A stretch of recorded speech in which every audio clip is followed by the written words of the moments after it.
ಸಖತ್ ಖಾರ ಬಣ್ಣ ಮತ್ತು ರುಚಿ ಆಚಿ ಚಿಲ್ಲಿ ಪೌಡರ್. ರಾಜ್ಯದೆಲ್ಲೆಡೆ ಕ್ರಿಸ್ಮಸ್ ಹಾಗೂ ಹೊಸ ವರ್ಷದ ಆಚರಣೆಗೆ ಭರ್ಜರಿ ಸಿದ್ಧತೆ ಮಾಡಿಕೊಳ್ಳುತ್ತಿದೆ.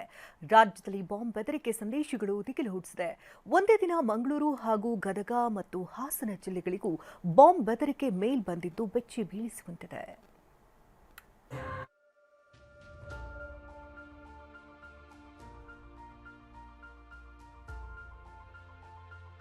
ಕಚೇರಿ ಒಳಗಡೆ ತಣ್ಣಗೆ ಕುಳಿತಿದ್ದವರು ಹೊರಗಡೆ ಆತಂಕದಿಂದ ನಿಂತಿದ್ದಾರೆ.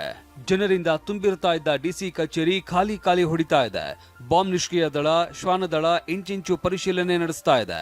ಇದಕ್ಕೆ ಕಾರಣ ಬಾಂಬ್ ಇಟ್ಟಿದ್ದೇವೆ ಅಂತ ಕಿಡಿಗೇಡಿಗಳು ಕಳುಹಿಸಿದ ಇಮೇಲ್ ಇಷ್ಟೆಲ್ಲ ಅವಾಂತರ ತಂದಿಟ್ಟಿದೆ. ಮಂಗಳೂರು ಆರ್ಟಿಒ ಕಚೇರಿಗೆ ಬಾಂಬ್ ಬೆದರಿಕೆ ಇಮೇಲ್. 5 ಬಾಂಬ್ಗಳನ್ನು ಸ್ಫೋಟಿಸಲಾಗುವುದು ಎಂದು ಹುಸಿ ಬೆದರಿಕೆ. ಮಂಗಳೂರಿನ ನೆಹರು ಮೈದಾನದ ಬಳಿ ಇರುವ ಆರ್ಟಿಒ ಕಚೇರಿ ಸಿಬ್ಬಂದಿ ನಿನ್ನೆ ಬೆಚ್ಚಿ ಬಿದ್ದಿದ್ದಾರೆ. ಬಾಂಬ್ ಇಟ್ಟಿರುವುದಾಗಿ ಬಂದಿದ್ದ ಇಮೇಲ್ ಸಂದೇಶ ಎಲ್ಲರನ್ನೂ ಭಯಭೀತಗೊಳಿಸಿತ್ತು. ಪಾಕಿಸ್ತಾನ ತಮಿಳುನಾಡು ಡಿಎಂಕೆ ಚುನಾವಣೆಗಾಗಿ ಗಮನ ಬೇರೆಡೆ ಸೆಳೆಯುವುದಕ್ಕೆ ಬಯಸ್ತಾ ಇದೆ. ಹೀಗಂತ ಆರ್ನ ಅಶ್ವಿನ್ ಶೇಖರ್ @outlook.com ನಿಂದ ಇಮೇಲ್ ಬಂದಿತ್ತು. ಶೀಘ್ರವೇ ಮಂಗಳೂರು ಆರ್ಟಿಒ ಕಚೇರಿಯಲ್ಲಿ 5 ಬಾಂಬ್ಗಳನ್ನು ಸ್ಫೋಟಿಸಲಾಗುವುದು. ಪಾಕಿಸ್ತಾನದ ಐಎಸ್ಐ ಸೆಲ್ನ ತಮಿಳುನಾಡು ವಿಭಾಗದ ಎಲ್ಟಿಟಿಇ ಮಾಜಿ ಸದಸ್ಯರೊಂದಿಗೆ ಸೇರ್ಕೊಂಡು ಈ ಕಾರ್ಯಾಚರಣೆ ನಡೆಸಲಾಗಿದೆ ಅಂತ ಇಮೇಲ್ನಲ್ಲಿ ಉಲ್ಲೇಖಿಸಿದ್ರು.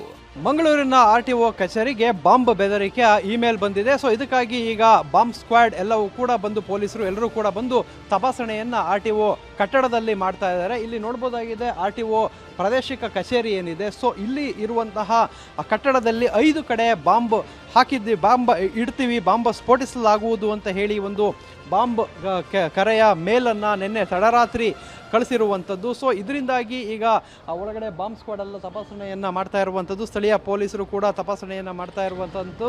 ಭಾನುವಾರ ರಾತ್ರಿ 1:19ಕ್ಕೆ ಈ ಮೆಸೇಜ್ ಬಂದಿದ್ದು, ಸೋಮವಾರ ಮಧ್ಯಾಹ್ನ ಆರ್ಟಿಒ ಕಚೇರಿ ಅಧಿಕಾರಿಗಳು ಪೊಲೀಸರಿಗೆ ಮಾಹಿತಿ ನೀಡಿದ್ರು. ಸ್ಥಳಕ್ಕೆ ಪೊಲೀಸರು ಬಾಂಬ್ ನಿಷ್ಕ್ರಿಯ ದಳ, ಶ್ವಾನದಳ ದೌಡಾಯಿಸಿದ್ರು. ಸಿಬ್ಬಂದಿ ಮತ್ತು ಜನರನ್ನ ಹೊರಗಡೆ ಕಳುಹಿಸಿ ತಪಾಸಣೆ ನಡೆಸಿದ್ರು. ಆದ್ರೆ ಯಾವುದೇ ಕುರುಹು ಕಾಣಿಸಲಿಲ್ಲ. ಹಾಗಾಗಿ ಇದೊಂದು ಹುಸಿ ಬೆದರಿಕೆ ಸಂದೇಶ ಅಂತ ಪೊಲೀಸರು ಖಚಿತಪಡಿಸಿದ್ದಾರೆ. ಬೆದರಿಕೆ ಇಮೇಲ್ ವಿರುದ್ಧ ಮಂಗಳೂರು ಉಪ ಸಾರಿಗೆ ಆಯುಕ್ತ ಮುರುಗೇಶ್ ಬಿ ಶಿರೋಳ್ಕರ್ ಪಾಂಡೇಶ್ವರ ಠಾಣೆಯಲ್ಲಿ ಪ್ರಕರಣ ದಾಖಲಿಸಿದ್ದಾರೆ. ಹಾಸನ ಮತ್ತು ಗದಗ ಜಿಲ್ಲಾಧಿಕಾರಿ ಕಚೇರಿಗೆ ಬಾಂಬ್ ಬೆದರಿಕೆ ಮೇಲ್. ಹಾಸನ ಮತ್ತು ಗದಗ ಡಿಸಿ ಕಚೇರಿಯಲ್ಲೂ ಬಾಂಬ್ ಇಟ್ಟಿರೋದಾಗಿ ಕಿಡಿಗೇಡಿಗಳು ಹುಸಿ ಬೆದರಿಕೆ ಸಂದೇಶ ಕಳಿಸಿದ್ದಾರೆ. ಸೇಮ್ ಟು ಸೇಮ್ ಮಂಗಳೂರಿನ ಆರ್ಟಿಒ ಕಚೇರಿಗೆ ಬಂದಿದ್ದ ಇಮೇಲ್ ಬೆದರಿಕೆ ಸಂದೇಶವೇ ಹಾಸನ ಡಿಸಿ ಕಚೇರಿಗೂ ಬಂದಿತ್ತು.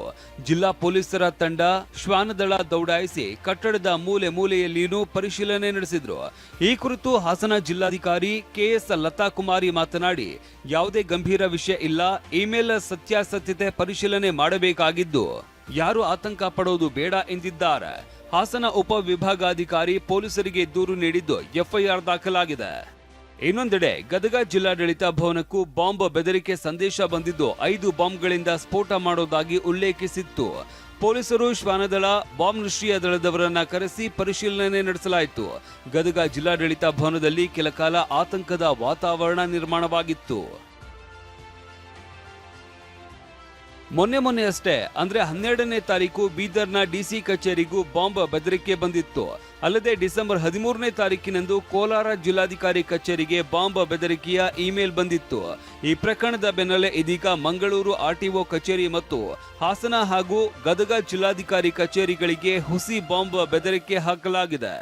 ಮಂಗಳೂರು, ಗದಗ, ಹಾಸನ ಈ 3 ಕಡೆನೂ ಆರ್ನ ಅಶ್ವಿನ್ ಶೇಖರ್ @outlook.com ಅನ್ನೋ ಹೆಸರಿನಿಂದ ಒಂದೇ ರೀತಿಯ ಬೆದರಿಕೆ ಸಂದೇಶ ಬಂದಿದೆ.